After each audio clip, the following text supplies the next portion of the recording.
Hello, I'm Dr. Max H. Cropper, and I'll be talking about how to do high quality course design, 5-star course design, based on M. David Merrill's first principles of instruction.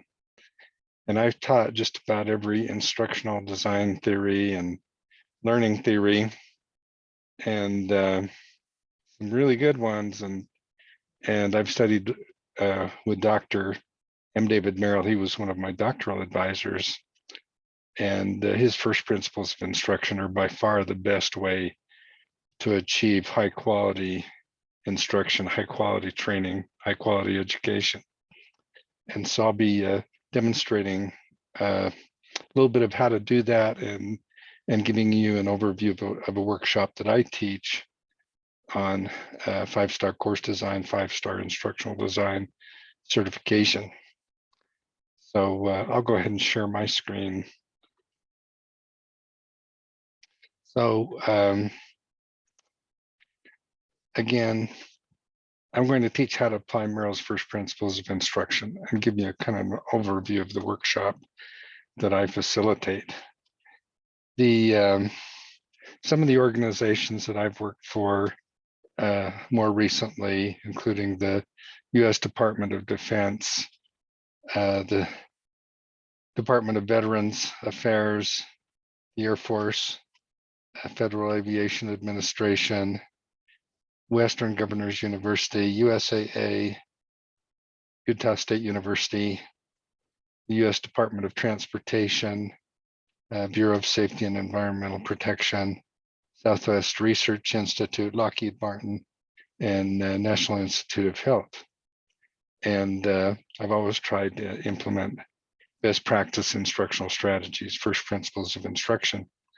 Also, well, of course, I've worked with the row on the top there, information integration, and INS Shell, Parker Aerospace, and Oracle Corporation.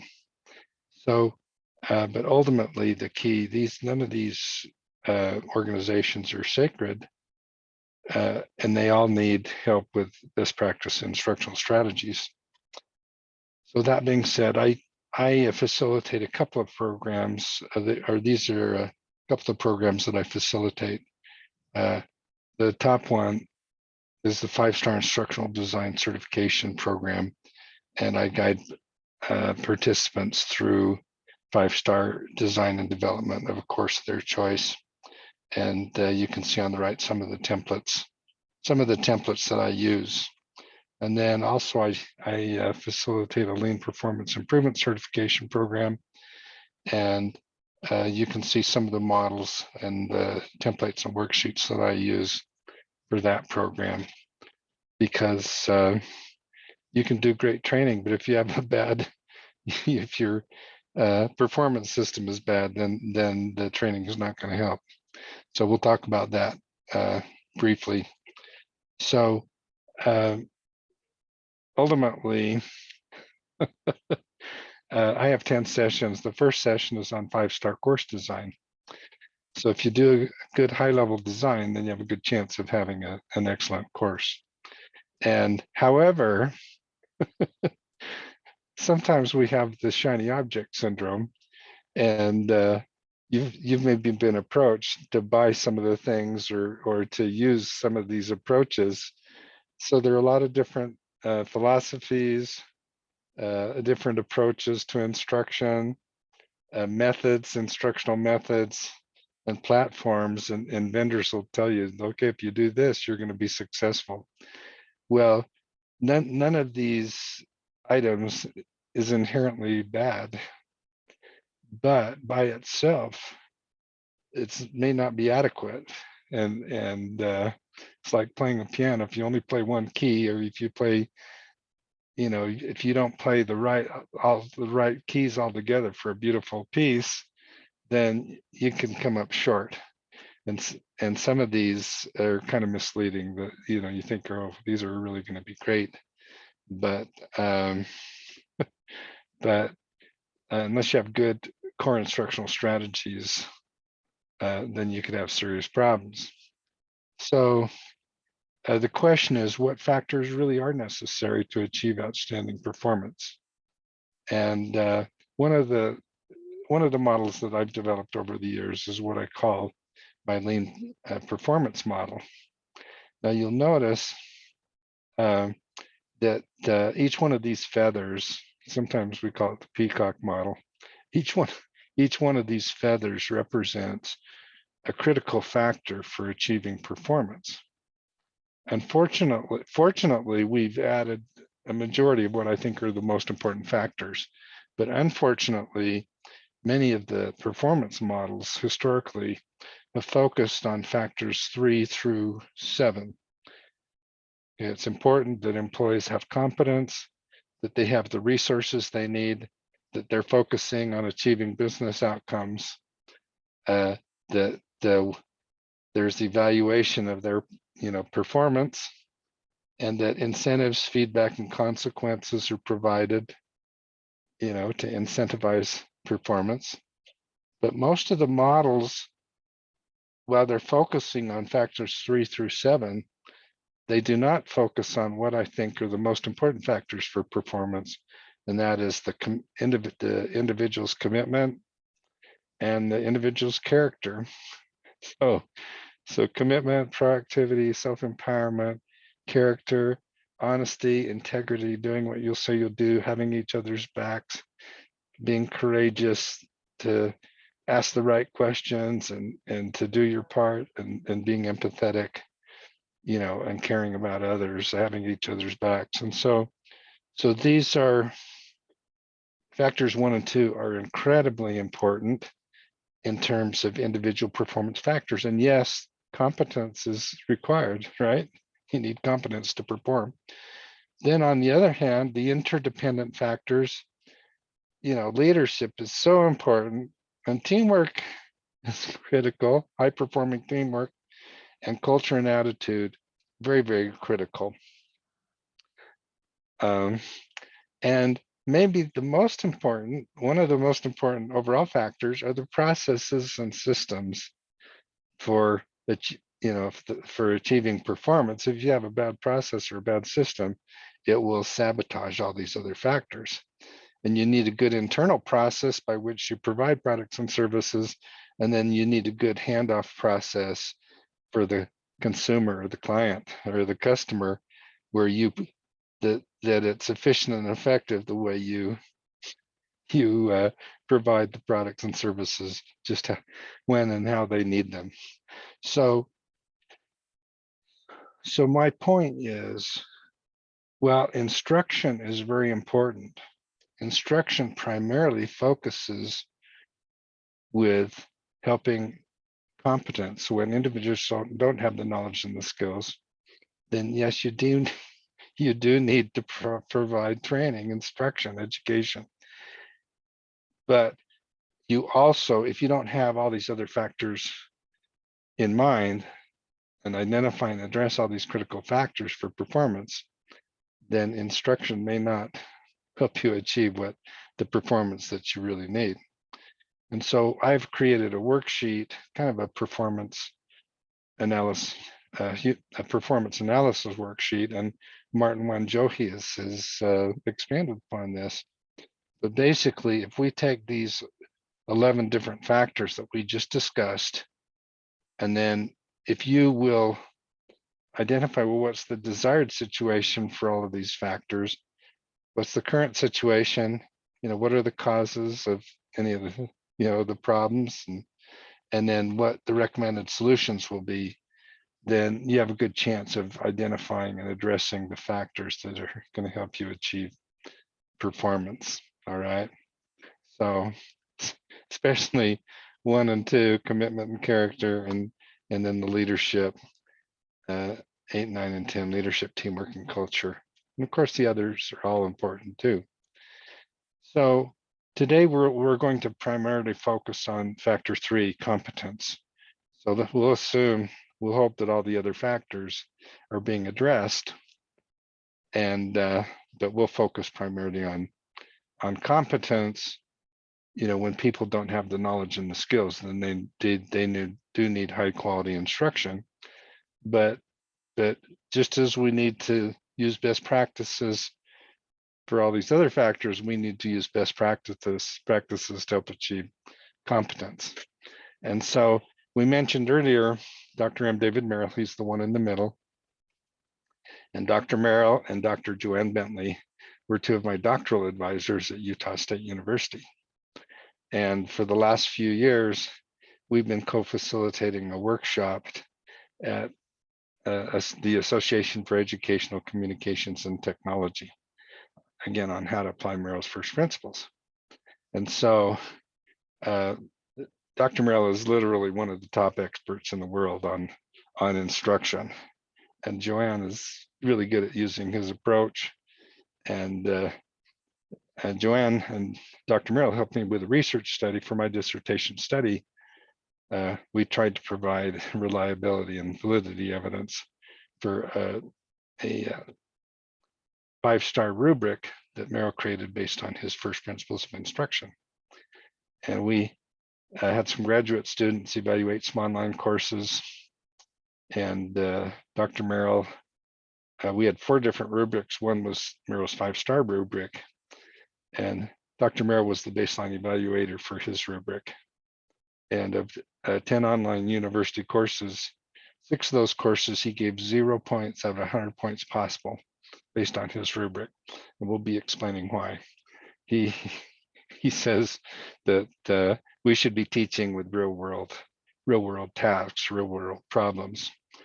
And anyway, lest government and military and profit and nonprofit and business and industry organizations think they're doing better, I don't think so. I think a lot of courses are information only, and Merrill says information is not instruction, and we need to be using real world tasks for demonstration, application, integration. So Merrill, so the question is, well, what factors are necessary to achieve efficient, effective, and engaging instruction learning and the related performance? And so we'll be talking about that. And so these are Merrill's first principles of instruction. And the most important principle is number 1, is that the instruction needs to be task-centered. We need to teach with real-world whole tasks. And what that means is from the beginning, we need to be demonstrating and providing practice with real-world tasks, real-world problems, real-world scenarios, and not just at the end. So this is from the start. And then number 2, we need to provide activation. We need to activate the learners, their knowledge and skill. You know, what can they already do? Can they already perform the task somewhat, or do they know how to do it? And so we need to activate their knowledge and skill. And number 3, demonstration. So we need to provide an instructor demonstration of how to perform the tasks, the real world tasks, how to solve the real world problems. And then we need to provide application, number 4. That's let the learners practice solving the problems, performing the tasks, these real world tasks. And we provide coaching and a progression of complexity of tasks, and gradually reduce the coaching so they can master the task. And then integration is, they can reflect on what they've learned and then plan how they're going to perform these real world tasks and actually perform the real world tasks, solve the real world problems on the job and in the real world. So these are simple principles, but most instruction is not based on these principles. And so our goal is to change that and to make sure that we provide 5-star instruction based on Merrill's first principles. So recently, Merrill,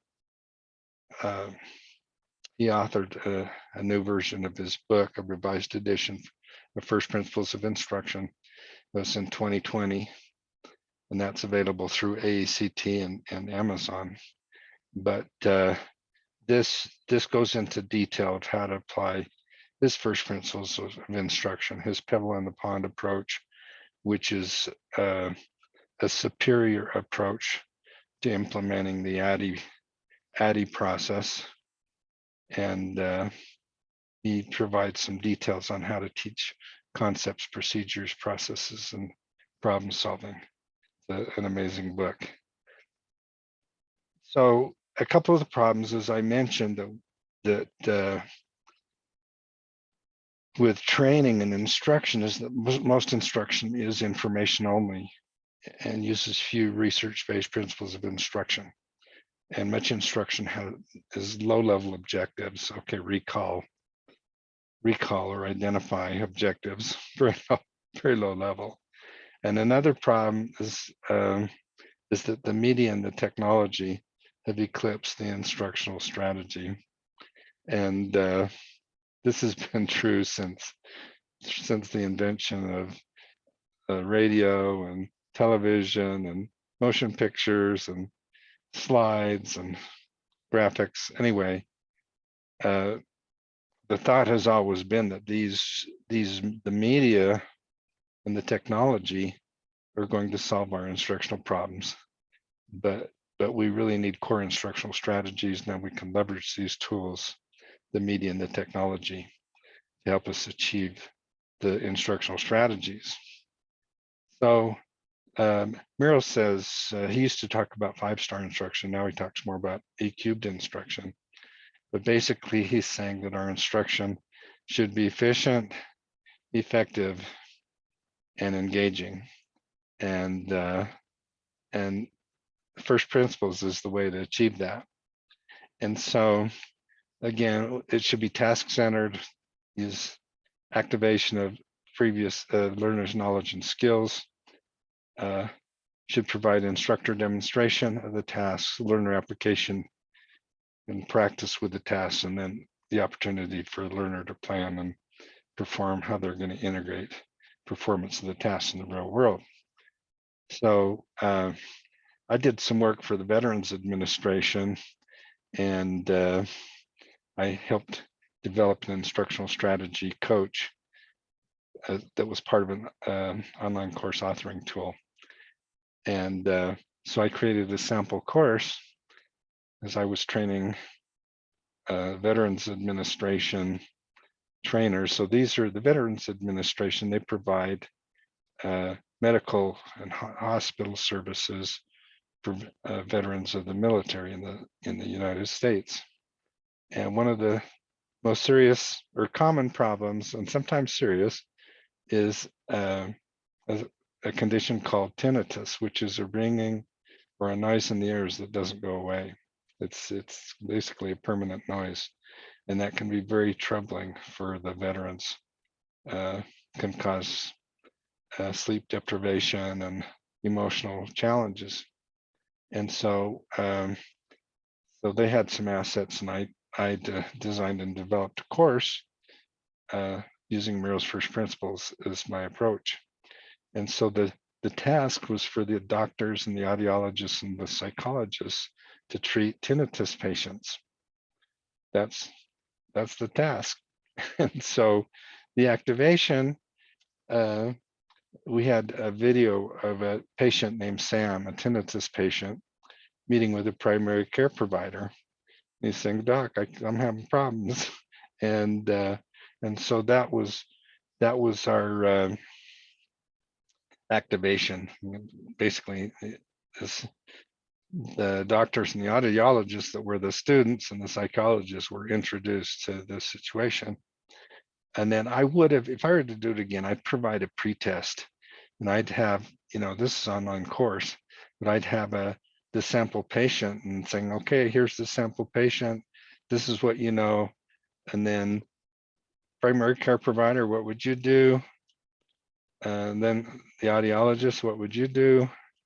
Psychologist, what would you do? And so basically it'd be pretest. These are very smart doctors, and maybe they already know exactly what to do, but maybe they don't know all of the treatment program. And so we'd find out what they know and what they didn't know. And then for demonstration, what we do is based on what they didn't know, then we'd say, okay, well, we're going to demonstrate how to follow these procedures that you're unfamiliar with, and walk you through the process of treating this tinnitus patient named Sam. And we'll show you some things, and then we'll ask you number 4 application. At certain points, we'll ask you what would you do, and so you can practice with diagnosis and prescription of appropriate services. And then so they'd practice with these different patient scenarios, what they do, what they prescribe, how they do diagnosis and prescription. And then number 5, integrations, they're going to have patients coming in, and we're going to be working with patients, and so they can provide treatment to real patients. So this is high level 5-star course design. All right, but if you do this right, then you're well on your way to having 5-star instruction. So one of the approaches that's really good is to evaluate your course early on and determine, well, how many stars does my course rate? Up to 5 stars. And basically what I'll do is I'll have participants evaluate their courses. They can get up to 30 points for task centeredness if their whole course is built around real world tasks for demonstration, application, and integration. And they get up to 10 points if they had good activation, finding out what the learner already knows and can already do. Up to 25 points for demonstration if the whole tasks are demonstrated effectively. Up to 25 points for application if the learners are given the opportunity to practice whole tasks or a progression of whole tasks. Up to 10 points for integration if learners are given the opportunity to plan what they're going to do to implement the performing the whole task in the real world, solving these problems in the real world. And so you can get up to 100 points. And basically we have 2 columns here. We'd use the one before revision. And again, depending on the total number of points, you can get between 1 to 5 stars. And then ideally, if you improve the course, then it's going to be much better, closer to 5 stars if it's not already. But it's important to have in mind, it's not always possible to develop 5-star instruction, because sometimes you have constraints that won't let you.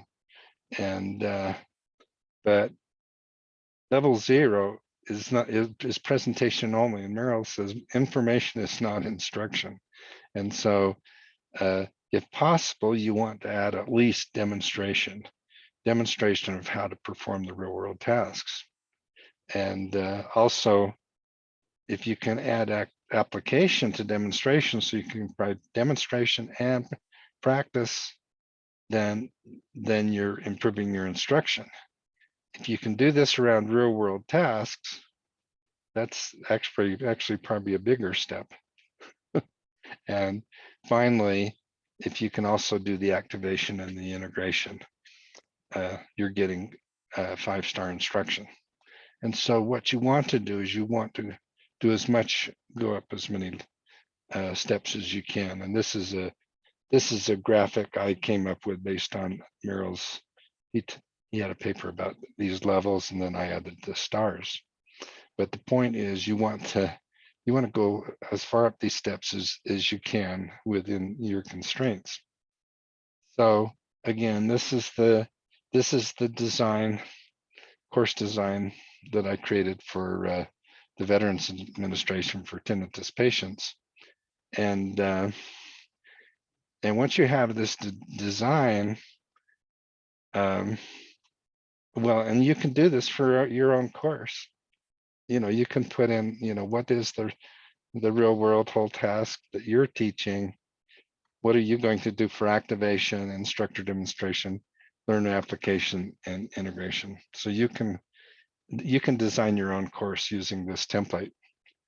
And so, as I mentioned before, I have these this instructional design certification program where I walk participants through a 10-week process, and we go from a high-level design, task analysis, module design, scenario design, design for teaching concepts, procedures, processes, and problem solving, and then finally actual instruction. And then I also have a lean performance improvement certification program, and walk participants through my lean performance model, through the worksheet that I showed you. I'll throw also through lean process improvement, because process improvement is absolutely critical. And then finally, what great looks like for specific roles. So, if you want to achieve performance, then these two workshops can really help you. So we've talked about basically session one. We're going to go through some of the other, an overview of some of the other sessions. Session two is hierarchical task analysis. And this is a hierarchical task analysis for the tinnitus course. And basically, a task analysis is you're identifying all of the tasks and the subtasks that the learner is going to need to be able to perform. They're going to have to master. And you'll notice here that the top task, if you can read it, is treating tinnitus patients. But at the next level, there are 5 major component skills or tasks. This is the primary care provider diagnosing and referring to the audiologist. The next one is the audiologist, and the audiologist has a number of things to do, determining if they're going to prescribe hearing aids, group education, new combination instruments that combine hearing aids and therapeutic noise, whether if they're going to refer to back to the primary care provider or mental health specialist. And then you've got level 3, which is group education and individualized treatment. And you've got tinnitus group therapy, mental health group therapy, working with a psychologist and an audiologist. And then further treatment, level 4 and level 5 is basically further work, individualized work with the audiologist and the psychologist. And so the task analysis, it keeps you honest, meaning it helps you identify really what what are the tasks and subtasks you've got to teach and what they have to master. And it also saves you. And the way it saves you is by teaching. If you can teach all of these tasks that your doctors, audiologists, psychologists, group therapists, if you this way, you can make sure that you teach them all the things that they need to do to help the patient. And so, and you're going to make it by identifying tasks, then your instruction is going to be task centered. You're going to focus on the tasks along with the critical information that they need to be aware of as they perform those tasks. So, so session 2 is task analysis. Task analysis is so critical. Session 3 is identifying a progression of problems. And often, one example is not enough, all right? So now this is based on Merrill's identification of progression of problems. But if you focus primarily down below and have in mind that the blue boxes represent demonstration and the brown boxes represent learner application. So if you have 5 major component skills like we had in the task analysis, there were 5 major levels of progressive tinnitus management, 5 major component skills, then you would provide demonstration for those major component skills. And then you would provide practice, learner application for those major skills, let the learners practice. But there may be other variations. Each patient is going to be a little bit different. Each situation will be a little bit different.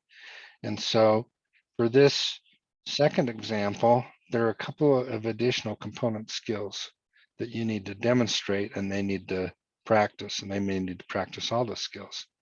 And you may have another scenario where there's some additional component skills. Okay, maybe there's some kind of ear disease and or whatever, and maybe there's some additional skills that need to be demonstrated, and then you need to have learner application. And so you'd have a progression of problems from generally from the easier problems, the basic problems, to the more difficult ones, until the learner can deal with any problem, any situation, all right, on their own. And so it's important to identify progression of problems. And so this is not as complex as it looks, okay? On the left side, you have, these are the component skills, okay? The preliminary diagnosis, the audiologist, group education, evaluation, individualized support. So basically, these are the major component skills or tasks from the task analysis. Then up here, we're saying, well, what scenarios are we going to use to teach and practice these skills? Okay, what are we going to use for demonstration application? And so we were using the SAM scenario for both demonstration and application. All right. And okay, we're gonna show them certain things, and then we're gonna ask them what they're gonna do. For the diagnosis, audiologist, group education, evaluation, individualized support. Then Sam had a hard time. So we're thinking, okay, we're gonna do a different scenario, and let's give the doctors and the audiologists and the professionals opportunity to maybe change, how they do and what they're gonna do. And so we put up here SAM with combination instruments. This is a combination of hearing aid and therapeutic noise in the hearing aids. And but we don't tell them that, okay? We just saying, you want to try again? And they're going to have the opportunity to try again and see how things work out. Then we've got another scenario of Lori. We don't tell them that, but they find out pretty quickly that she has minor tinnitus. And so then they need to practice what they do, as they progress through the 5 phases with her. And they have Deborah, who has severe tinnitus. And then there's going to be application through these, again, 5 phases of progressive tinnitus management. So this progression of problems is really important, because you want to pick the problems and the scenarios that are the most important ones that they're going to need to do on the job and in the real world. So now session 4. So we did the 5-star design, the task analysis, progression of problems. Session 4, we do a 5-star design of one module. So saying, okay, you've done the design right so far. Now, can you keep 5-star design as you start into your more detailed design? And so in this case, we're taking one module, the first tinnitus module, and we've got the tasks, or the subtasks, straight from the task analysis, ideally, identifying the parts of the ear, identifying the parts of the outer middle inner ear, the functions of the ear, as classifying sensorineural, conductive, and combined hearing loss, classify hearing loss versus tinnitus. And then we've got what we're going to do for demonstration and what we're going to have the learners do for application, okay? And so this is a little more detailed. We're saying, okay, well, this is how we're going to demonstrate, and how's we're going to apply. And then here's some more from that same module. Define hearing terminology, diagnose and make a referral, and then compare with the expert diagnosis referral. And so we've got, we've got a definition of hearing knowledge, and then they practice with flashcards. We show a video of making a referral, and then the application is they make a referral. This may be backwards because they may say, well, this is what my referral is going to be, and then they say, okay, well, this is what the primary care provider did. And then they compare their diagnosis with the primary care providers. So this is a module design. So session 5 of the 5-star instructional design certification program is creating a 5-star scenario design. So we just did a module. Now we're going to do a full scenario. And so we already showed you level 1. So now we're getting into level 2. And so this is the audiologist. He's analyzing some survey results, prescribing treatment, analyzing a handicap inventory, prescribing treatment for that, selecting a recommendation, and giving a recommendation. And so this is the audiologist going through, you have demonstration and then you've got application, okay? So that's finishing up the module design. Then we do the design of all the scenarios. And so the second scenario, as you remember, was SAM alternative treatment. And so for levels, we've got level 2 and level 3, the progressive tinnitus management, prescribing treatment, what should the audiologist recommend? And hopefully the learner audiologist recommends a combination of instruments and group therapy. And then how to use the sound plan, and the audiologist programs ocean waves and the combination instruments, and then techniques for changing one's thoughts. Sam tries to change his thoughts, and anyway, then they think, okay, he's still having a problem, so they're going to have him meet with an audiologist and a psychologist. And then Lori, then her level 2 treatment.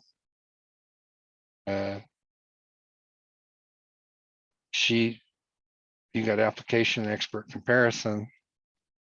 And so what should the audiologist recommend? Well, probably hearing aids. And then that probably, she follows up, or the audiologist follows up with Lori. Then for Deborah, for level 2, what should the audiologist recommend? And yeah, combination instruments and group therapy. And then what did Deborah learn from her sound plan? What would you recommend? Ocean wave sound, apparently still looking at that. How did Deborah do it, changing her thoughts, tracking activities? And the recommendation again is interdisciplinary evaluation with the audiologist and the psychologist and therapy there. So basically we're defining what we're going to do for demonstration application, okay? So session 7, we've gotten basic design now, but Merrill in his new book talks about teaching concepts, procedures, processes, and problem solving. And he has a pebble in the pond approach. The course design, so ADDIE is very general: analysis, design, development, implementation, and evaluation. Merrill says, well, let's get a lot more precise. We're going to select a real world problem. We're going to design a problem progression. We're going to design instructional strategies. And then we're going to finalize, prototype, and evaluate the prototype. So his is a best practice approach to the ADDIE model, which he calls pebble in the pond, based on, if you throw a pebble in the pond, you got the first ripple and the second ripple and so on and so forth. And So basically, he came up with a design, okay? And it's very interesting. On the left is the kind of the basic design, okay? So whenever you're doing a procedure, you have steps to follow the procedure, and their properties or the descriptions of those steps, what those steps need to include. Then he has processes, which are, okay, after this step, what's the condition of the learner or the patient? After this next step, what's the condition of the patient? After this next step, what's the condition of the patient? And what's the overall consequence or result? And there are properties, ideally the right properties for each of these conditions. And so he has a photographic example. He says, okay, first, we do we crop with a viewfinder. We decide if it's a portrait or landscape, and so we're starting the crop. Then we do a rule of thirds, and this is, basically if you have a tic-tac-toe grid, then you're trying to put the major subjects in your photograph in this grid, the rule of thirds. Then you've got some other cropping. This is where you use tree branches or fence lines or gardens or whatever to help provide a natural or artificial framing, okay? Then you've got a cloning tool on your computer where you can eliminate or just limit, distracting elements. And then ideally you have a well-composed photograph, okay? And so as you do these different things and as you combine, these formatting and framing and simplifying, then you can come up with the result or the consequences of well-composed photograph. So, so we're going to take a module and we're going to use this approach, okay? And so this is for our tinnitus example, and you'll notice there are some steps. There are some properties of the steps. There are conditions and properties of the condition, okay? Now, what's interesting is that, so the primary care provider, he's diagnosing the degree of tinnitus, hearing loss, sleep deprivation, and emotional challenges. And so here, here are these different things, okay? And the condition is Sam feels comforted and hopeful. This is Doc. Okay, I'm suffering, but I'm hoping you can help me. And so he's kind of confident that challenges will be treated. So the next step is the primary care provider prescribes an appointment with the audiologist. Hopefully this is timely. And again, Sam's feeling hopeful, confident that challenges will be treated. And then the audiologist, he diagnoses the high frequency hearing loss, sensorineural hearing loss, the tinnitus hearing survey, and this other tinnitus instrument, emotional issues. And again, this is kind of the same thing. Again, Sam's still hopeful and confident that challenges will be treated. And then this continues. So the audiologist, he prescribes the treatment, meeting with the mental health specialist, hearing aid, and group education. And again, the prescriptions, are pretty much the same. So Sam's still feeling hopeful. He hasn't, his problems are not solved yet, and confident. And so Sam meets with the mental health specialist because as he's talking with the audiologist, he says, I'm just going to kill myself. If this isn't going to go away. So the audiologist says, oh, well, let's have you meet with a mental health specialist. So he meets with a mental health specialist, And the mental health specialist ensures that Sam's not suicidal. He's open to therapy. And Sam's not suicidal. That's his condition. He acknowledges that tinnitus is a permanent condition that can be managed through therapy. And so next is a hearing aid trial. Sam receives the hearing aid trial. Hearing's improved, but tinnitus is not improved. And the properties is that tinnitus ideally would be improved, but is not. So then you have group education. So Sam participates in group therapy, tries therapeutic noises. Ideally, Sam learns to deal with the tinnitus, finding therapeutic noise, but he's unsuccessful. He hasn't found a therapeutic noise that's going to help him. And so the condition is that ideally Sam finds the therapeutic noise, but so far he's unsuccessful. So Sam also attends mental health group therapy.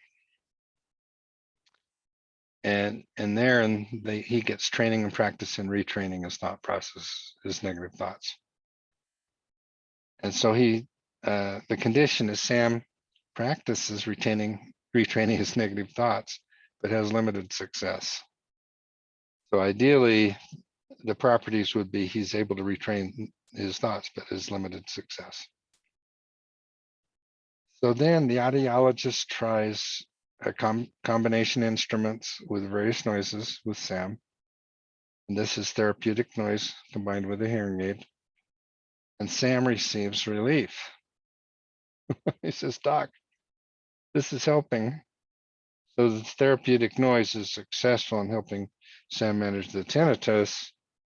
And the consequence is Sam is able to manage tinnitus with the help of the therapeutic noise, which is provided by the combination instruments. So this is a little bit different approach that you're actually keeping track of the condition of the learner, of the patient, okay, which is a pretty big deal, because usually our assumption is if we do the procedure, then they're going to do great, okay?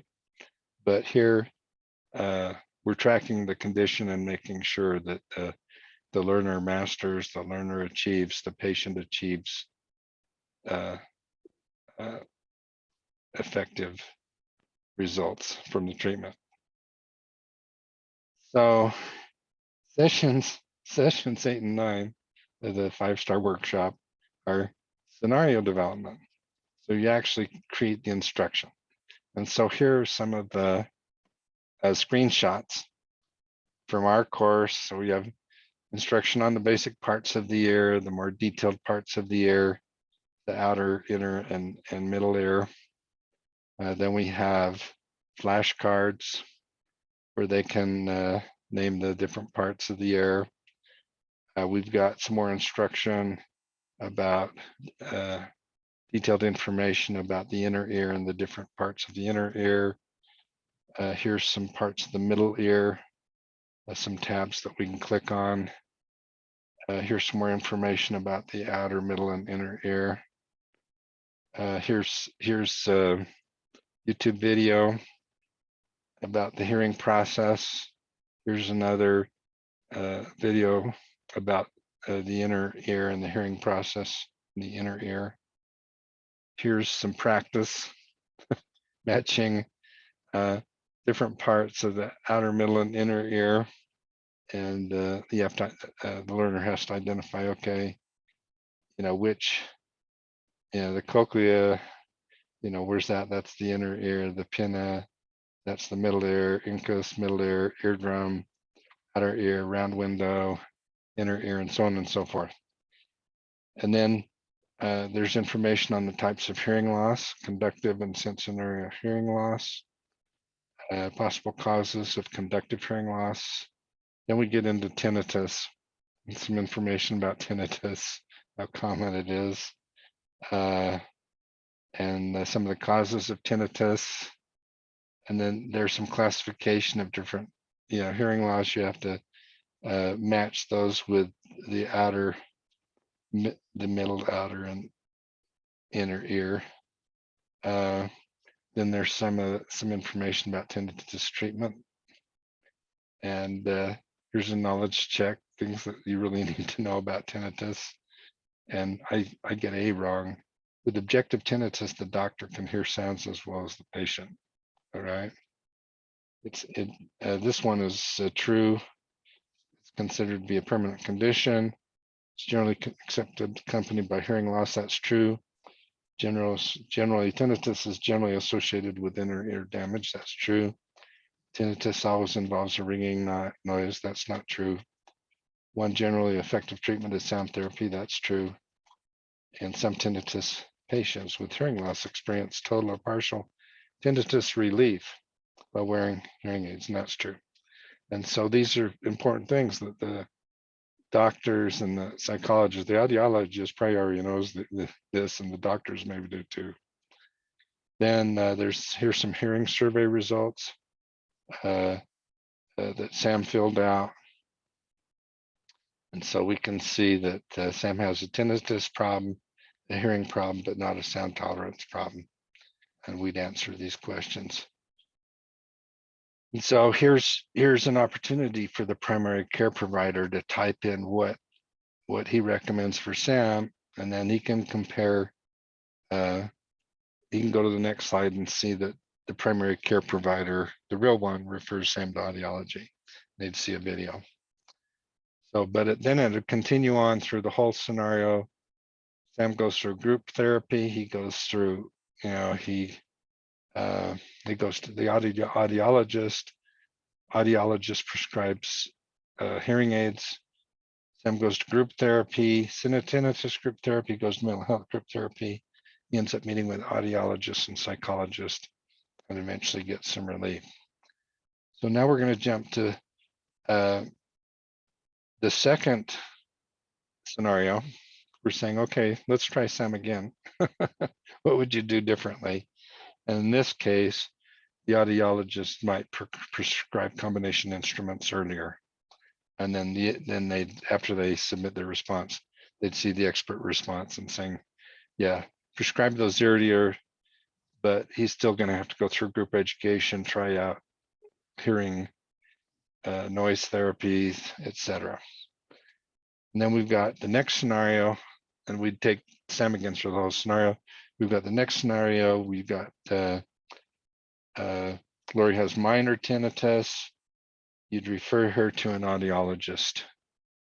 Okay. Anyway, you'd almost always refer to an audiologist.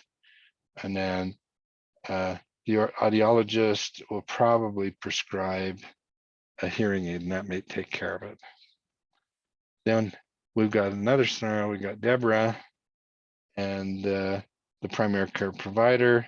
What should you do? Refer her to an audiologist, okay? The audiologist goes through all the screenings, and what would you probably do? Probably prescribe combination instruments, okay? And we take her through the whole scenario, all right? So,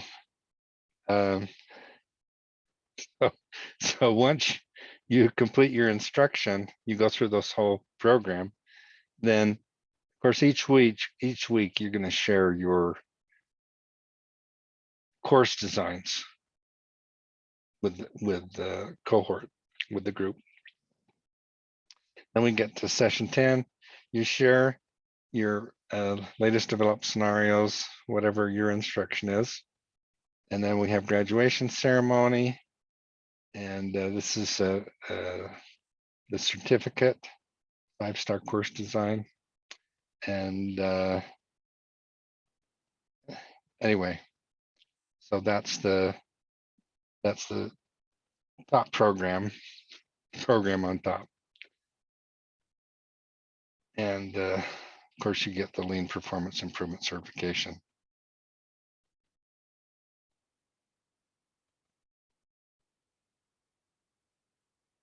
Looks like we're taking it through again. So that's basically it. All right. So thank you, everyone. I think I have a slide here. Let me see. Seems like I got some extra slides in here. Oh, Oh, I know what's going on. So for the lean performance improvement certification, the session 1 is lean performance improvement. And basically it's studying this model, and then each participant works on a project where they work through a performance problem that they're dealing with and identify the desired situation, current situation, causes, and recommended solutions based on all of these performance factors. And then for sessions 2 and 3, we do lean performance improvement, and we have participants create value stream maps. We teach how to map out processes and then how to lean out those processes, identify all the wastes and delays and problems and issues, and turn all the processes into effective and efficient value-added processes. Then session 4, we identify what great looks like. This is an example with USAA with veterans of foreign wars and for customer service. And so all of these components in here represent best practices for customer service for dealing with veterans of foreign wars. Okay, proactive service, handle requested business, accurately answer questions, values. And so basically these are best practices for doing customer service. All right, so this is my contact information, and feel free to contact me. You can check with Martin. If you're interested in the workshops, let us know. If you're interested in more information, feel free to email me or contact me. Thank you very much.